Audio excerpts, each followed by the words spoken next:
Dr. Ranil Senanayake, the chairman of the conservationist group Rainforest Rescue International, says that the causes of the coastline tragedy can be traced back to 150 years ago. He made this observation in conversation with Newsfirst Stephanie Lazarus.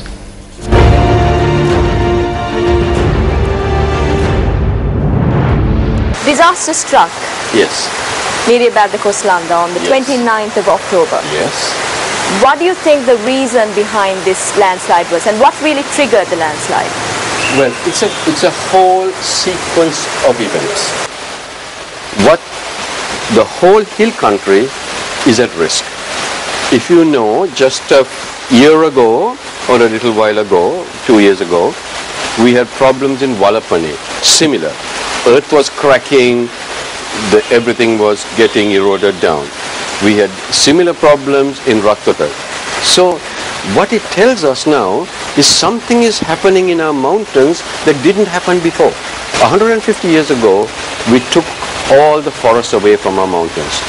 This is the time of colonial expansion, coffee, tea, rubber of course. They cut all the forests down and they lost the topsoil, which was over 1 foot of topsoil. They lost the topsoil over our entire mountain range in the space of 30 to 40 years. We have weakened our soils now.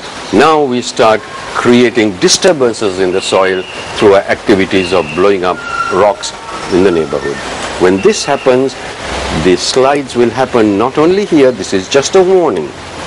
Through the country, it will happen in areas which are very, very prone to sliding.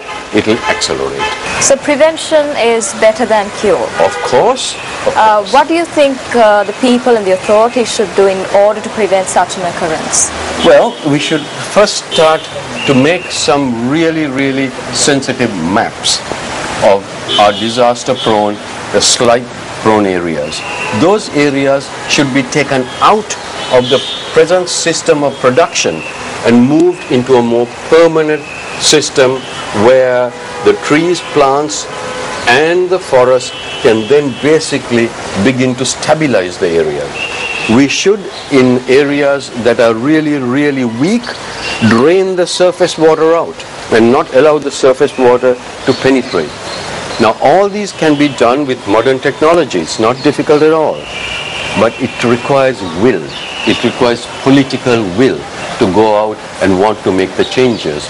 Do you think that the authorities are lagging behind in some way in creating awareness among maybe the occupants of the hill country? Because they seem to have had very poor knowledge about landslide. That is a shame. That is a shame. That they must, as a part of their duty as Sri Lankans, be out there to educate and build the knowledge base up. But I'm not surprised. So do you think anyone should be held responsible? I think we all should be. We all should be concerned. We are all responsible.